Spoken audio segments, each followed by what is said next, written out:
howdy hey, it's been quite some time since I last talked about Vocaloid Nendoroids. In fact, it's been almost a whole year since I uploaded the video where I ranked Miku's, so why not celebrate its anniversary with a little update video, because nowadays Good Smile pumps these things out and announces even more faster than I can keep count.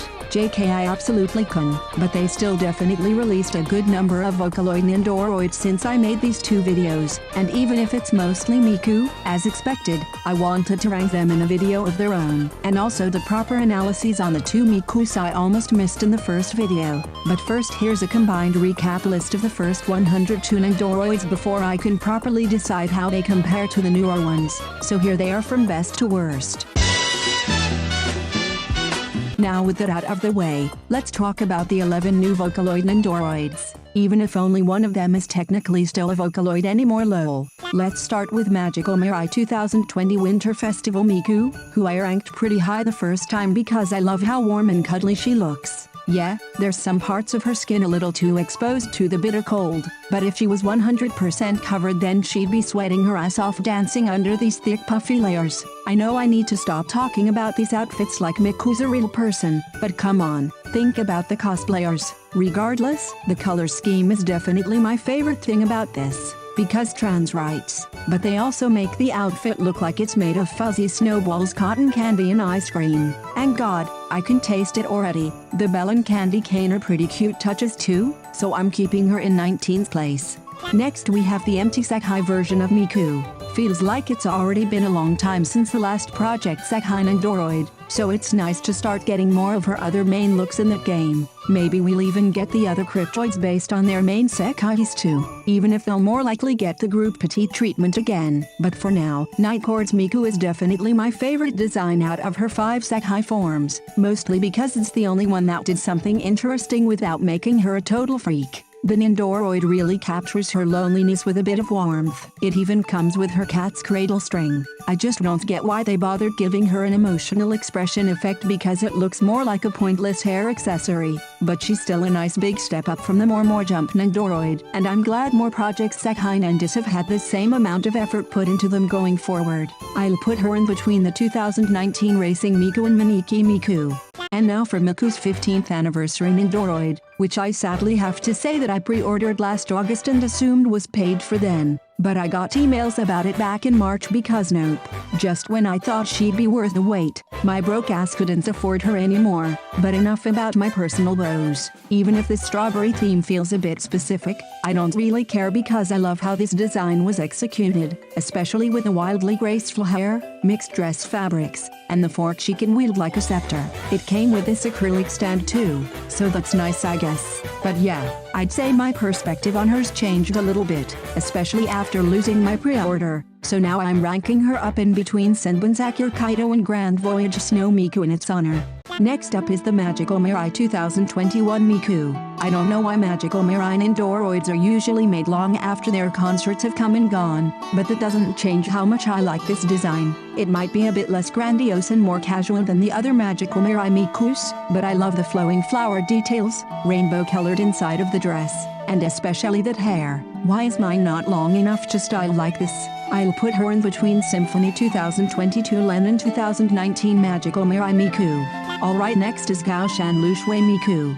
First let me talk for a second about the original Shan Shui Miku, because it's one of my absolute favorite full-scale Miku figures. She looks like a little religious statue you would see in a shrine or grotto, mostly thanks to the surrounding scenery and gorgeous paint all around. But sadly I think some of that beauty and mysticism was lost in translation when she was made into an Nendoroid. It still looks nice, and I like that she has sitting and standing bodies, but nothing can compare to that amazing original figure, so the Nendoroid version goes in between Cheerful Kaido and 2019 Racing Miku.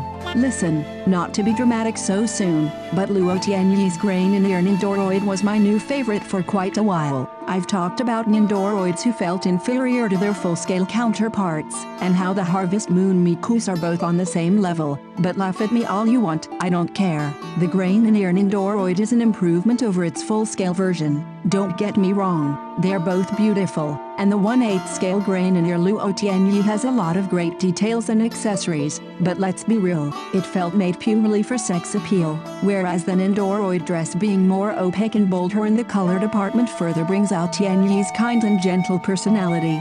She is an angel, after all, and along with this fan and background, the Nendoroid comes with a classic gold microphone, which really adds to the graceful aesthetic. Even if there might be fancier, prettier, and cuter Nendoroids out there, Luo Tianyi Grain in your version speaks to me in a way that no other does, and I need her now. Snow Miku time. And while the wintry cotton candy themes continue to be strong, the recent Snow Miku's colors and eye-catching details have been nothing short of astounding, and I absolutely love how this one keeps the trend going. She's a cute little symbol of how nice and colorful winter skies can be, sunrise or sunset. Why else would there be sun and moon emblems? But my favorite accessory is for sure the paintbrush. Really ties the themes together because I want to paint the sky with the thing too. So even if these 4 Snow Mikus are still my favorites, Serene Winter has definitely made her way into my top 5, and goes in between Senbun's Akira Kaito and 15th anniversary Miku overall. Miku with you Nendoroids are back, and 2021 had such a damn good design. I still prefer the 2019 one, but 2021's Flower Road to the Future theme feels like Miku became a detective and she's solving a fun little mystery. And now that Sherlock Holmes is public domain, there's nothing in theory stopping Project SEKAI from doing a Sherlock-themed event, preferably with Wonderland showtime so we can reenact the awakened Dr. Watson glitch. I'm not too sure how to feel about the fan looking way too much like a Mirai or Panda Takin with slightly more human proportions, but this Miku still goes in between Symphony Rin and Karin Kimono Miku. I didn't expect to get another SEKAI Miku so soon after the Lonely One came out, but I'm so glad that it was from the only SEKAI that truly matters. Don't at me, you know it's true. Even with what I said about her weirdness before, I'm quite fond of this Cheshire Cat-esque design and love how it was carried over flawlessly to Nendoroid form. She's fun, bouncy, and a wimpy punk-ass bitch, the perfect ingredients to make a poor little meow meow, aside from questionable morality maybe, but Wonderland SEKAI Miku is still super cute and I'm putting her in between the 2021 and 2019 magical Mirai Mikus. And just like that we've got the street SEKAI Miku next. I'm not really a fan of the eyes looking almost the same as the stage SEKAI Miku, but they're definitely better here. She's otherwise a pretty cute and cool representation of Vivid Bad Squad's attitude and sweetness, even though I thought that sandwich was a slice of cake. And that's about it. She goes in between Loboshin Kalian Miku and Tato. Babe wake up, new best Miku Nendoroid just dropped. Out of nowhere came this cross-promotion Nendo with these 2 places and holy shit, she's the purest thing ever. Like Karin Kimono, giving Miku this appreciation for Japanese history feels like a cute combo of the past and present, but now with 99.9% warranty design influence. I love how both hair pieces go with the beautiful pigtails. I love the gorgeous kimono, and these adorable faces just make it even better. This honestly feels like what the Gaoshan Lu Shui Nendoroid wanted to be, a modern symbol of the divine almost forgotten aspects of history that the prophets are going towards restoring. I absolutely can't get enough of her and wish I wasn't such a broke bitch because she's easily my new favorite. Up to the top above Grain and Tianyi she goes. Thank you Good Smile for saving Leonide's Miku for last. Even if her design isn't that bad, it's what they deserve. I can excuse racism, but I'd rather lie in the animal cruelty. You can excuse racism. I didn't expect her to get this solid of an Nendoroid though, because the hair, outfit and expressions are all done justice, or should I say better representation than required. It honestly makes the stage SEKAI Miku even worse the more I think about how much better the others have been made, but I've shat on it enough. So school SEKAI Miku goes in between 2010 Racing Miku Returns and Miku and T.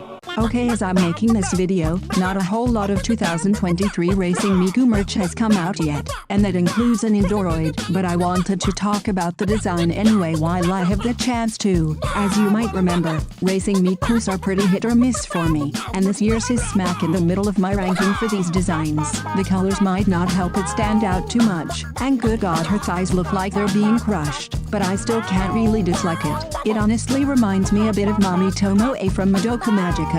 and hopefully her Nendoroid will be announced soon because I can't imagine them just skipping a year or missing out on giving her some cute accessories. Cause I'll still take this over 2021's Racing Miku any day. Which by the way I found out why this Miku has that notepad and pen. It's because she's supposed to be a roller skating waitress like you'd see in an old diner. But now that makes her design even worse to me because wow, what an absolute waste of potential. No wonder she's the worst official Racing Miku.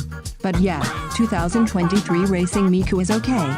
And that's all the new Nendoroids that have been announced or released since my first rankings. And the fact that they've mostly been certified bangers really proves to me how seriously Good Smile has been taking them.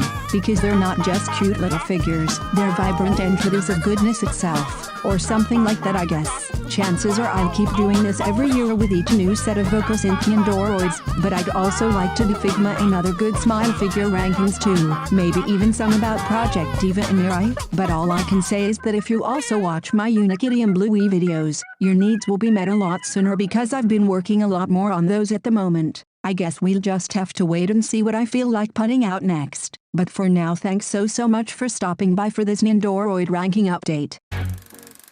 Also, it's weird how the actual Gachaping character got an Nendoroid but not the Vocaloid based on him, isn't it?